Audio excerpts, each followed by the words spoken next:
ভারতের তুলনায় বাংলাদেশের জিডিপি ভালো, ভারতে কেউ থাকতেই চায় না। ভিডিও বার্তায় একই অদ্ভুত দাবি করে বসলেন মহুয়া মৈত্র, যেখানে তিনি দাবি করেছেন যে ভারতের তুলনায় বাংলাদেশ অনেকটাই এগিয়ে, বিশেষ করে পরিকাঠামো এবং আর্থিক সূচকে। কথায় আছে, নিজে যারে বড় বলে বড় সেই নয়, লোকে যারে বড় বলে বড় সেই হয়। ছোট্টবেলার কবিতার দুটো লাইন দিয়ে আজকের ভিডিওটি শুরু করলাম, কারণ অর্থনৈতিক উন্নয়ন নিয়ে ভারতীয়রা নিজেদের দেশকে নিয়ে অনেক গর্ব করে। ছাত্র জনতার গণ অভ্যুত্থানের পর লক্ষ্য করা যাচ্ছে ভারতে অবস্থানরত তথাকথিত অবৈধ বাংলাদেশিকে পুশিন করছে মোদী সরকার। এই পুশিন যে ভারতীয়দের নিছক বোকা বানানোর নাটক, তা ফাঁস হয়ে গিয়েছে। এবার ভারতের এমপি মন্ত্রীরাই বলতে শুরু করেছে বাংলাদেশের অর্থনীতি ভারতের তুলনায় ভালো। তাহলে কেন বাংলাদেশিরা ভারতে অবৈধভাবে চলে আসতে চাইবে? অবৈধ বাংলাদেশি তাড়ানোর নামে পশ্চিমবাংলার বাঙালিদের উপর চলছে অমানবিক নির্যাতন। বাংলাদেশের অর্থনৈতিক উন্নয়ন অগ্রগতি নিয়ে কি বলছে পশ্চিমবাংলার মিডিয়া, আসুন তা দেখি। ভারতের তুলনায় বাংলাদেশের জিডিপি ভালো, ভারতে কেউ থাকতেই চায় না। ভিডিও বার্তায় একই অদ্ভুত দাবি করে বসলেন মহুয়া মৈত্র। মহুয়ার এই মন্তব্যের পরেই উঠল তীব্র বিতর্কের ঝড়। বাংলাদেশ ভারতের চেয়ে এগিয়ে, মহুয়ার মুখে বিস্ফোরক দাবি শুনে অবাক অনেকেই। মোদী অমিত শাহ ভারতকে পিছিয়ে দিচ্ছেন। কৃষ্ণনগরের কাকিমা এবার বললেন ভারতের থেকে বাংলাদেশ ভালো। মহুয়া মৈত্র এবার এমন এক মন্তব্য করে বসলেন যার জেরে তিনি নিজেই বিপাকে পড়লেন। জানেন এই মন্তব্যের পর ঠিক কি ঘটল তৃণমূলের এই সাংসদের সাথে? দেখুন, ভারতের রাজনীতিতে বিতর্ক নতুন কিছু নয়, তবে সময় বিশেষে কিছু বক্তব্য জনমানুষে বিশেষ আলোড়ন তোলে। কখনো আঘাত করে জাতীয়তাবাদী চেতনায়, আবার কখনো উস্কে দেয় রাজনীতির অন্তর্কালীন বৈপরীত্যকে। তেমনই এক বক্তব্য সামনে এসেছে তৃণমূল কংগ্রেসের সাংসদ মহুয়া মৈত্রের তরফে, যেখানে তিনি দাবি করেছেন যে ভারতের তুলনায় বাংলাদেশ অনেকটাই এগিয়ে, বিশেষ করে পরিকাঠামো এবং আর্থিক সূচকে। এই বক্তব্যে সারা দেশে শুরু হয়েছে তীব্র বিতর্ক এবং রাজনৈতিক তরজা। মহুয়া মৈত্রের এই বক্তব্যের কেন্দ্রে রয়েছে ভারত বাংলাদেশ সীমান্তবর্তী এলাকা নদিয়া, যা তিনি নিজে প্রতিনিধিত্ব করেন।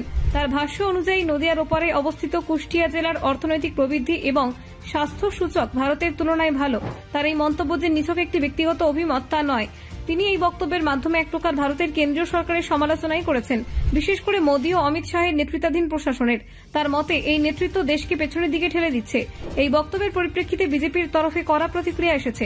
আইনজীবী এবং বিজেপি নেতা তরুণজ্যোতি তিওয়ারি প্রকাশ্যে মহুয়াকে কটাক্ষ করে প্রশ্ন তোলেন, যদি বাংলাদেশ এতটাই ভালো তবে তিনি নিজেই যে কেন সেই দেশে পাড়ি দিচ্ছেন না? এই ধরনের মন্তব্য রাজনৈতিক খেলার অঙ্গ হলেও এর পেছনে এক জটিল ভূরাজনৈতিক ও অর্থনৈতিক বাস্তবতাও রয়েছে, তা অস্বীকার করার উপায় নেই। বাংলাদেশের অর্থনীতি গত এক দশকে বিস্ময়কর রকমের অগ্রগতি দেখিয়েছে। বিশেষ করে তৈরি পোশাক শিল্প, রফতানি নির্ভর প্রবৃদ্ধি, বৈদেশিক মুদ্রার রিজার্ভ বৃদ্ধি এবং দারিদ্র্যসীমার নিচে বসবাসকারী জনগণের হার কমানোর ক্ষেত্রে দেশটি অনেকটাই সফল হয়েছে।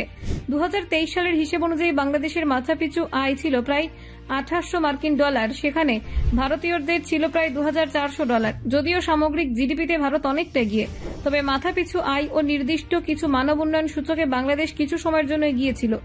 অন্যদিকে ভারতের অর্থনীতি অনেক বেশি বৈচিত্র্যপূর্ণ এবং গভীর। প্রযুক্তি, পরিকাঠামো, পরমাণু শক্তি, মহাকাশ গবেষণা এবং সামরিক সক্ষমতায় ভারত দক্ষিণ এশিয়ায় অনন্য। বাংলাদেশের তুলনায় ভারতের জনসংখ্যা অনেক বেশি এবং সেই অনুপাতে দারিদ্র্য, শিক্ষা, স্বাস্থ্য, কর্মসংস্থান সমস্যা অনেক বড় মাপে বিরাজমান। ফলে তুলনামূলকভাবে কিছু সূচকে বাংলাদেশ এগিয়ে থাকলেও সামগ্রিক বিচারে ভারত এখন অনেকটাই এগিয়ে। তবু মহুয়া মৈত্রের বক্তব্য একটি প্রশ্ন তুলতেই পারে, এই বিপুল সম্ভাবনার দেশ কেন নির্দিষ্ট কিছু মানবিক সূচকে পিছিয়ে রয়েছে? এই প্রশ্নের উত্তর খুঁজতে গেলে উঠে আসে প্রশাসনিক অদক্ষতা, দুর্নীতি, অব্যবস্থা এবং রাজনৈতিক সদিচ্ছার অভাব। ভারতের বহু রাজ্যে এখনো উন্নয়নমূলক পরিকাঠামোর অভাব দেখা যায়। নদিয়ার মতো সীমান্তবর্তী এলাকাগুলিতে স্বাস্থ্য পরিকাঠামো, রাস্তা, পানীয় জল, স্কুল, হাসপাতাল প্রভৃতি ঘাটতি বহুদিন ধরেই রয়েছে। আর এই তুলনায় যদি সীমান্তের ওপরে বাংলাদেশ সরকারের কোনো জেলার চিত্র তুলনামূলকভাবে ভালো হয়, তাহলে তো প্রশ্ন উঠবেই। Bureau report, news prime times. বাংলাদেশিরা অবৈধভাবে ভারতে চলে আসে উন্নত জীবনের আশায়। ভারতীয় বিজেপি নেতাদের এমন দাবি যে সত্য নয়, তা ফাঁস হয়ে গিয়েছে। বাংলাদেশের মাথাপিছু আয় ভারতের তুলনায় অনেক বেশি। বাংলাদেশে আয় রোজগারের সুযোগও ভারতের চেয়ে অনেক। এমনকি বাংলাদেশের গ্রামীণ স্বাস্থ্যখাত ভারতের তুলনায় এগিয়ে। এতদিন ভারতের এমপি মন্ত্রীরা চুপ করে থাকলেও এবার তারা সত্য প্রকাশ করে দিচ্ছে। পশ্চিমবাংলার তৃণমূলের মন্ত্রী বাংলাদেশের অর্থনীতি এবং ভারতের অর্থনীতি নিয়ে মুখ খুলেছেন। তিনি বলেছেন, নদিয়া জেলায় বাংলাদেশিরা অবৈধভাবে চলে আসছে এমন দাবি করা হচ্ছে, যা সঠিক নয়। কারণ নদিয়ার পাশের জেলা কুষ্টিয়া। কুষ্টিয়া শিক্ষা, দীক্ষা, অর্থনীতি এবং স্বাস্থ্য খাতে নদিয়ার থেকে এগিয়ে। কুষ্টিয়ার মানুষ তাহলে কেন নদিয়ায় আসতে যাবে? অবৈধ বাংলাদেশি ভারতে এটা নরেন্দ্র মোদীর সাজানো নাটক। পশ্চিমবাংলার নিউজ চ্যানেলগুলো খুললেই দেখতে পাবেন বাংলাদেশি অভিযোগ করে যাদের পুশিন করা হয়েছিল আদতে তারা ভারতীয়। এ নিয়ে আপনার গুরুত্বপূর্ণ মতামত কমেন্ট বক্সে জানিয়ে দিন আমাদের। সেই সাথে ভিডিও শেয়ার করে দেখার সুযোগ করে দিন আপনার বন্ধুদের। পরবর্তী ভিডিও দেখার আমন্ত্রণ জানিয়ে বিদায় নিচ্ছি আজ।